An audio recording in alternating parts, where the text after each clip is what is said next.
para ser usadas como semente nas mãos do Senhor. Meus irmãos, vamos abrir a Bíblia, Palavra de Deus, lá no livro de Daniel. Já foi falado algo aqui, né, sobre Daniel.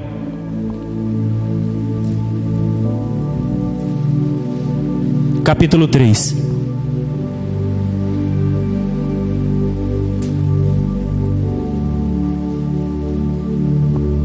Daniel, capítulo 3, verso 24. Daniel 3, a partir do verso 24.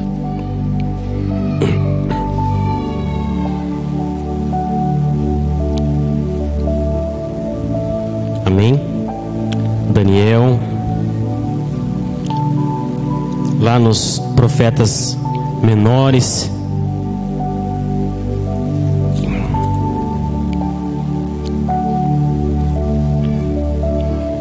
Você sabe que um dia eu fui pregar num outro ministério, e no final do culto eu estava meio nervoso. Foi uma das primeiras vezes que eu fui levar a palavra, e eu fui pregar e ia finalizar com um verso do livro de Jó.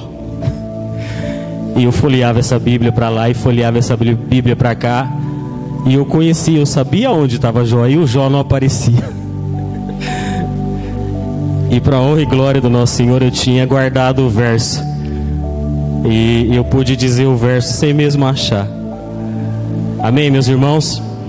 Daniel 3, 24 diz assim: Então o rei Nabucodonosor se espantou e se levantou depressa, falou e disse aos seus capitães: Não lançamos nós 3 homens atados dentro do fogo? Responderam e disseram ao rei: É verdade, ó rei. Respondeu e disse: Eu, porém, vejo 4 homens soltos, que andam passeando dentro do fogo. Eu vou repetir essa parte: que andam passeando dentro do fogo, e nada há de lesão neles, e o aspecto do quarto é semelhante ao Filho dos deuses. Até aqui, meus irmãos, até aqui. Esse é um verso poderoso, é uma palavra tão cheia de poder, de glória e de presença do Senhor, que ela por si mesma, ela já se faz, já fala aquilo que o Senhor quer falar. Esses 3 jovens, todos conhecem aqui a história: Sadraque, Mesaque e Abidnego. Só que esses não eram os 3 nomes desses 3 jovens. E quando a Bíblia diz jovens, eram jovens aí de 15, 16, não mais do que 17 anos. Esses jovens aqui, há algum tempo atrás, estavam felizes, cada um na sua casa, na sua família. Tinham um templo para adorar o Senhor, para cultuar o nome do Senhor. Brincavam, trabalhavam. E de repente um povo inimigo chega. A Babilônia chega como gafanhoto, destrói plantação, queima o templo, rouba os utensílios do templo. E o jeito que os babilônicos faziam quando eles tomavam um povo, eles pegavam, destruíam tudo que tinha, roubavam as riquezas, eles levavam cativos para a Babilônia os jovens, os fortes, os de boa aparência, os estudados, os cultos. E o local aonde eles devastavam ficava na mais pura pobreza. Eles acabavam com as plantações. Ficavam ali os velhos, doentes, paralíticos, sem forças para cultivar. E eu imagino aqueles 3 jovens sendo levados para a Babilônia, cativos, com as mãos amarradas a pé, olhando para trás e vendo às vezes o pai, a mãe, com roupas rasgadas, sujas, sem casa, sem ter o que comer, com os poços entupidos, e indo para um local onde eles nem imaginariam o que seria de lá. 3 meninos, Ananias, Azarias e Misael, eram os 3 nomes reais, os nomes verdadeiros deles. Assim como a Kátia disse aqui, é muito fácil hoje para a gente sair da nossa casa, ir para a igreja, ir para o culto, cultuar a Deus. Hoje aqui no Brasil nós temos liberdade para isso, mas tem alguns lugares que é preciso cultuar a Deus de portas fechadas, de luz apagada, porque se o governo chegar, ele mata todo mundo. Então aqui nós temos liberdade para adorar e exaltar o santo nome de Jesus. Aqui, às vezes nós nos exaltamos tanto que os vizinhos nem reclamam. E nós oramos em nome de Jesus para que o nosso clamor, o nosso louvor toque os vizinhos, toque esse bairro, toque essa cidade. Aqueles 3 meninos que saíram cativos para a Babilônia, chegaram lá, e a primeira coisa que fizeram com eles foi trocar os nomes. Colocaram Sadraque, Mesaque e Abidnego. Porque o povo babilônico queria inserir na mente, no coração daqueles meninos, e não somente deles, Daniel estava junto e muitos outros também, a cultura deles, os costumes deles e principalmente os deuses que a Babilônia adorava. E houve um momento que aqueles 3, junto com Daniel, foram colocados diante de um banquete com carnes consagradas aos deuses da Babilônia, com alimentos consagrados aos deuses da Babilônia. E eles, com muita sabedoria, chegaram ao chefe e disseram assim: olha, a gente não pode comer só legumes, só verduras. A gente não quer ofender vocês, mas a gente pode fazer isso. E aquele chefe, ele concordou com uma condição. Ele disse assim: tudo bem, mas se dentro de um certo tempo vocês estiverem fracos, vocês vão ter que comer essa carne.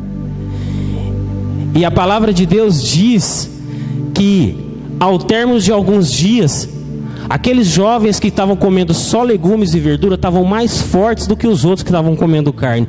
Esse é o poder do eu sou. Esse é o poder do Deus de Israel, aquele que sustenta. Esse é o Deus que faz de dentro para fora. Esse é o nosso Deus. Aquele rei Nabucodonosor, ele se endeusou tanto, ele se engrandeceu tanto, que ele mandou fazer uma estátua muito grande e colocar na praça, no meio da praça, e lançou um decreto que todas as vezes que aquele povo ouvisse o barulho dos símbolos, flauta, saltério, instrumentos de sopro, de corda, quem estava ali passando, quem estivesse naquele local, tinha que se prostrar e adorar aquela estátua do rei Nabucodonosor. E eu vejo em um determinado dia, um determinado momento, aqueles 3 meninos, Ananias, Azarias e Misael, passando ali, e de repente eles ouvem um barulho daqueles instrumentos. E eu creio que era um barulho muito alto. E de repente aqueles 3 andando, e o povo começou a se prostrar. O povo começou a se ajoelhar em direção àquela estátua de Nabucodonosor, e ficou 3 meninos em pé. 3 meninos em pé. E eu tenho certeza que um não olhou para o outro e disse assim: e aí, você não vai se ajoelhar? Não, eu tenho certeza que eles não fizeram isso. Eu tenho certeza que eles olharam um para o outro assim, e os olhares já disseram: nós servimos a um único Deus, o Deus de Israel, o Deus Jeová, aquele que criou todas as coisas. O povo todo se prostrado, todo de joelho, e 3 jovens, 3 meninos em pé, em pé. E eu creio que se esse louvor Só Tu És Santo tivesse naquele dia, um iria olhar para o outro e dizer assim: só Jesus, só Deus é santo, só Deus é santo. Os chefes, os capitães viram aqueles 3 e chamou o rei. O rei chegou e parece até brincadeira, porque o rei chegou para eles e disse assim: olha, talvez vocês não ouviram, talvez vocês não tenham conhecimento do decreto que eu lancei, que eu assinei. Eu vou pedir para o pessoal fazer o barulho de novo, e aí vocês se ajoelham. E antes dele terminar de falar, os 3 responderam: não, nós não vamos nos ajoelhar diante da sua estátua, porque nós só servimos a um Deus, o Deus que todo o poder tem nas mãos. Aquilo levou uma ira muito grande no coração de Nabucodonosor. E ele pega, como um menino revoltado, como um menino mimado, ele pega e diz assim para os seus capitães: aumenta a temperatura da fornalha 7 vezes. 7 vezes, porque esses 3 vai morrer lá dentro hoje. E aí aqueles oficiais foram, jogaram lenha dentro daquele lugar. E a palavra de Deus, ela é tão maravilhosa, ela tem tanto poder, porque a Bíblia diz que quando aqueles 3 foram levados até aquela fornalha, os soldados que empurraram ele para dentro morreram ali, com a labareda de fogo que saiu, com aquela quintura daquele forno, daquela fornalha 7 vezes mais aquecida. E aqueles 3 foram jogados lá dentro. Aqueles 3 foram jogados lá dentro. E o rei lembrava de algo que aqueles 3 tinham dito antes de entrar. Porque eles disseram assim: o nosso Deus, ele tem poder para nos tirar dessa fornalha. Mas mesmo se ele não nos tirar, ele continua sendo Deus. Ele continua sendo Deus. De repente o rei olha lá dentro assim, se levanta, se espanta, olha para os oficiais, para os capitães e diz assim: escuta, não foi 3 jovens, 3 pessoas, 3 homens que vocês lançaram lá dentro? Sim, ó rei, foram 3. E o rei dá uma olhada lá dentro daquela fornalha, e ele vê os 3 jovens passeando, porque aquelas cordas já tinham sido queimadas. Eles vê aqueles 3 passeando no meio daquele fogo. Mas existia um 4º homem. Existia um 4º homem que era semelhante ao Filho dos deuses, mas naquele momento ele achou que era o Filho dos deuses, mas era o Filho de Deus, era Jesus, Jesus Cristo de Nazaré. Jesus estava ali protegendo. Jesus, ele estava ali dentro daquela fornalha, não deixando que nem os fios de cabelo queimassem. Eles saíram, aqueles 3 jovens foram chamados para fora, e eles saíram de uma forma em que nem fumaça eles cheiravam, porque Jesus estava lá dentro com eles. Jesus Cristo estava protegendo aqueles meninos lá dentro. E aquilo foi tão sobrenatural que o rei disse assim: olha, todo o meu reino vai adorar o Deus de Sadraque, Mesaque e Abednego. Não há outro Deus além do Deus de Ananias, Azarias e Misael. E não há outro Deus além desse Deus que nós servimos. Não há outro Deus, não há outro Jesus, não há outro Salvador, não há outro Espírito Santo além desse com E maiúsculo, que passeia por entre nós, que faz o coração de pessoas se entregar a Deus e dizer assim: olha, eu quero seguir a Jesus. Meus irmãos, nós não conseguimos fazer nada. Nenhum de nós aqui consegue fazer nada se não é a presença de Deus. Ninguém. E eu não sei vocês, mas eu já tive momentos assim, hoje não, em nome de Jesus, mas lá atrás, em que eu achei que eu estava sozinho. Eu achei que Jesus não estava comigo. E eu vou resumir aqui um testemunho nos próximos 10 minutos, que Deus já está me inquietando faz tempo, e na verdade eu venho fugindo disso. E por 3 vezes a Kátia comentou aqui em cima numa pregação, e eu achei que ela ia contar, e o Senhor me inquietou muito a testemunhar isso. Alguns aqui já conhecem alguma parte, né, algum pedaço da nossa história. Eu nunca falei isso aqui na igreja, nunca falei em nenhum culto lá, nenhuma oração lá em casa. Eu já testemunhei isso 2 vezes, em 2 igrejas. E na verdade às vezes a gente foge de algumas coisas, né? A gente fala e testemunha algumas coisas que nos traz vergonha, né? Mas se é algo que nos traz dor, a gente foge. E se teve algo assim que eu pedi para o Senhor hoje, foi força, né? Força para começar e terminar. Todos sabem que a gente tem 2 filhos maravilhosos, né? Lael e Elisa. 2 presentes de Deus. E casamos em 2006. Ficamos alguns meses, né, aproveitando o casamento, e aí conversamos, né, vamos ter um filho. O nosso primeiro filho se chama Davi. Ficamos algum tempo tentando e procuramos um médico. O médico disse que eu tinha um probleminha. Procuramos um ginecologista. O ginecologista disse que a Kátia tinha outro probleminha. Um probleminha junto com outro probleminha se torna um problema. Mas para a honra e glória do Senhor, Deus nos apresentou um médico que antes de médico era um servo dele, um homem de Deus. Ele não vive mais, ele já está com Deus, mas um filho de Deus, um homem chamado Dr. Silvio Adir, um homem de Deus. Deus nos apresentou ele na cidade de Dracena. Nesse tempo a gente ainda morava em Pacaembu. Chegamos lá, contamos, e ele disse assim: olha, aquilo que Deus quer fazer, Ele pode fazer. Tomamos medicamento, passou algum tempo, a Kátia ficou grávida, né? Uma alegria, porque isso veio depois de 6 anos. Kátia ficou grávida, e eu também, porque o marido também fica grávido, né, junto com a esposa. A família toda, né, alegre, contente, um fazendo um enxovalzinho, o outro dando presente aqui, presente ali. E foi um tempo bom. Foi um tempo bom. E nesse período a Kátia foi chamada para assumir o concurso de enfermeira aqui.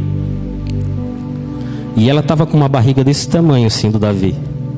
Viemos para cá, não conhecíamos Andradina, e procuramos lugar para ficar, e só tinha um hotel.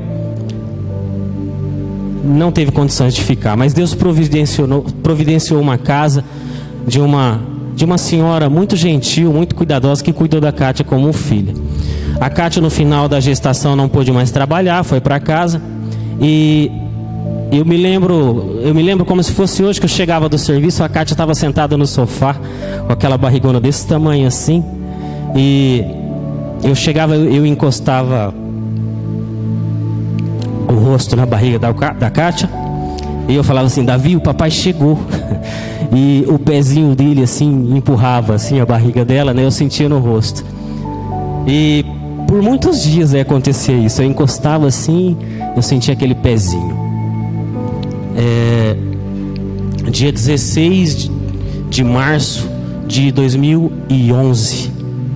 16 de março de 2011 era, acredito que talvez a última consulta, porque a cesárea do Davi estava para o dia 23, na próxima sexta-feira.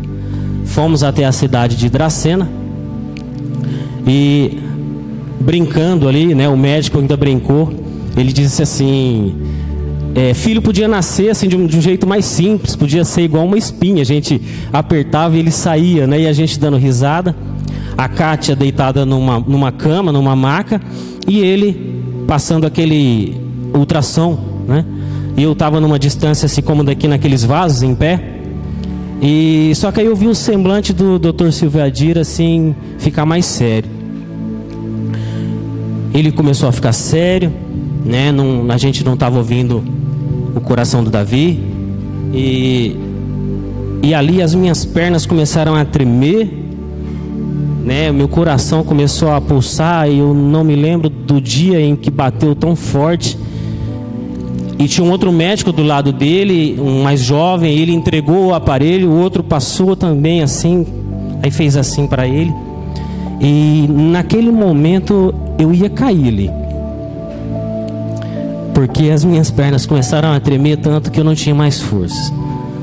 E naquele tempo a gente não conhecia Jesus como a gente conhece hoje, mas eu lembro que eu falei assim: Senhor, me sustenta, me segura, porque alguém tem que ficar firme, alguém tem que ficar forte.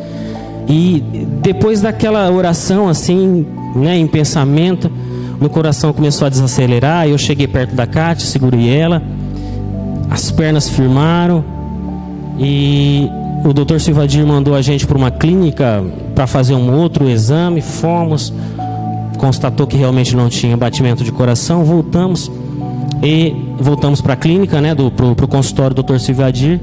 E ele sentou com a gente e disse assim: olha, a gente vai precisar terminar isso. A gente vai precisar tirar o Davi. E eu lembro que ele queria que a Kátia tivesse ele de parto normal, né? A Kátia falou assim: doutor, eu não tenho condições de ter ele. E aí foi marcada a cesárea. Nós chegamos até a Santa Casa. E aí chegamos até a Santa Casa. Quando a gente entrou e sentou na portaria da Santa Casa de Dracena, tinha uma amiga de infância da Kátia com uma barriga desse tamanho assim também. E aí ela já começou a se alegrar: oi, Kátia, e aí é menino, e a Kátia chorando, né? Eu acredito que ela percebeu alguma coisa ali e demos a entrada.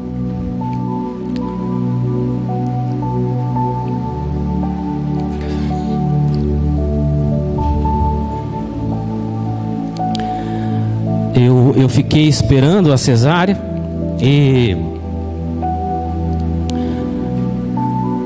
veio 2 amigos, né, colegas de trabalho do pessoal da penitenciária, estavam todos na frente lá da Santa Casa. E eu me lembro que a Kátia queria muito ver ele, né? Eu quero ver ele. E acabou a cesárea. Levaram a Kátia para uma sala separada lá.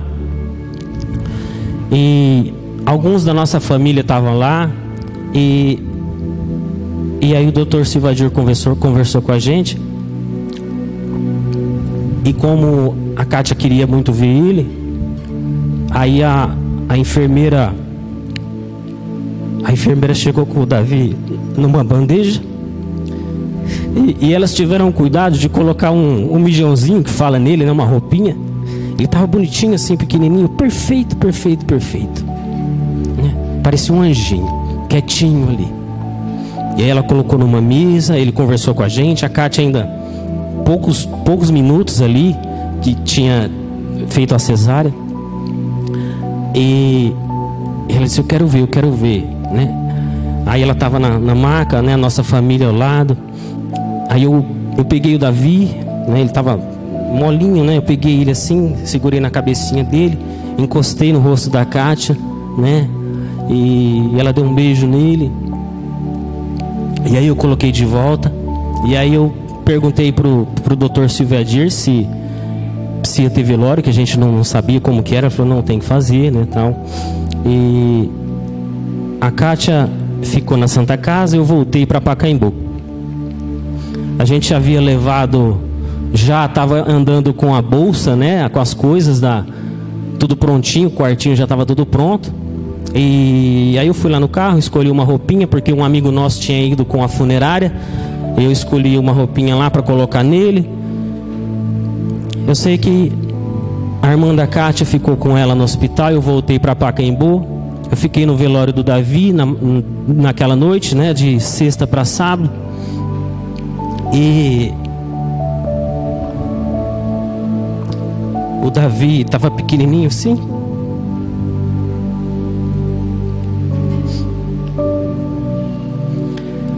E no outro dia de manhã, a vontade que eu tinha, eu não fiz isso, mas a vontade que eu tinha era de pedir para todo mundo ir embora dali, porque eu queria pegar o meu filho no colo. Porque a noite toda eu via o Davi e eu olhava naquele pezinho que não tinha mais movimento, a boquinha dele toda vermelhinha. E eu não sei se aqui é de costume, mas lá em Pacaembu, quando chega na entrada do cemitério, se coloca o caixão em cima de um suporte para alguém ali falar alguma coisa, se despedir, né? E assim foi feito. Saiu, né? Colocou, ficou um pouquinho tempo ali. E o rapaz da funerária, chama Beto também, e quando ele ia pegar as coisas, eu falei assim: ô Beto, eu posso carregar o caixão? Ele falou: pode, fica à vontade. Pequenininho, branquinho assim. Aí eu peguei e eu comecei a andar. Eu me lembro que eu andei uns 15 metros, mas aquilo começou a pesar muito. O Davi nasceu com 3,4 kg e pouco. Aquele caixãozinho não tinha mais do que 1 quilo. Então no total não tinha mais do que 5, 6 quilos Mas parecia que estava tão pesado que a cada passo que eu dava, minhas pernas, e eu ia cair, eu sabia que eu ia cair de novo. E em pensamento eu disse assim: Senhor, me sustenta. Meus irmãos, à beira daquela cama que a Kátia estava fazendo aquela radiografia, as minhas pernas começaram a voltar. Mas naquele momento que eu estava com aquele caixão nas mãos, eu pisava assim, minhas pernas bambeavam. E quando eu clamei ao Senhor, o próximo passo Ele firmou. E Ele firmou todos os outros passos até enterrar o Davi. Voltei até a Santa Casa, voltei para a Dracena. E dormi do sábado para o domingo com a Kátia. E eu sei que a Kátia queria estar no velório também. E eu no velório queria estar com a Kátia também. No domingo de manhã o Dr. Silvadir foi lá. Algumas coisas assim que eu estou cortando para não estender muito. O Dr. Silvadir foi lá com a esposa dele, conversou com a gente, disse que eles tinham passado por uma situação praticamente igual. E quando a gente estava saindo do hospital, por 2 ou 3 vezes eu disse que a gente estava saindo do hospital, a Kátia com a barriga cortada, eu segurando ela com uma bolsa de roupa suja e com um ventilador velho do lado. E quem está na nossa frente? A menina que entrou junto com ela, com o marido segurando, né? A vovó com o neném no colo, saindo. E por algumas vezes a gente disse essa parte, que a gente saiu dali só com aquela bolsa suja e com aquele ventilador. Mas existia um terceiro homem com a gente. Porque eu pensando nessa história na cozinha de casa, e Deus me corrigiu, dizendo assim: nunca disse que você estava sozinho, porque eu estava contigo. Existia um terceiro homem, porque a gente estava segurando o ventilador e uma bolsa de roupa suja, mas Jesus Cristo estava ali segurando o nosso coração. Em todos os momentos Ele está conosco. Em todos os momentos. Nós chegamos aqui em Andradina e nos convertemos aqui. E eu me lembro de uma vez que a gente estava na igreja na qual a gente se converteu e foi apresentada uma criança ao Senhor. Eu nunca tinha visto aquilo. A gente tinha acabado de enterrar um filho e eu olhei assim, aquilo é tão lindo, é tão importante isso.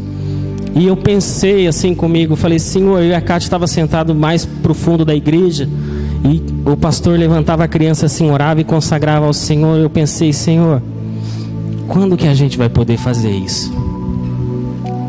Depois de acho que 2 ou 3 meses, a Kátia me liga dizendo que estava grávida do Lael, para honra e glória do nosso Senhor Jesus Cristo. Sabe, meus irmãos, talvez há momentos na vida da gente que a gente achou que Deus não estava conosco, talvez lá atrás, mas Ele estava conosco em todos os momentos. Em todos os momentos. Se você pudesse colocar de pé.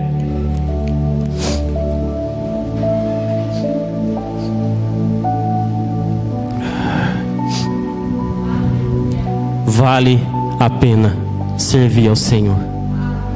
Vale a pena servir ao Senhor. Meus irmãos, o Deus que deixa um servo dele entrar na fornalha é o mesmo Deus que protege do fogo. O Deus que permite um jovem Daniel entrar no meio de leões é o mesmo Deus que fecha a boca dos leões. O Deus que permite situações difíceis na sua vida é o mesmo Deus que te sustenta no meio dessas situações. Ele é o Deus que sustenta os nossos pés, as nossas pernas.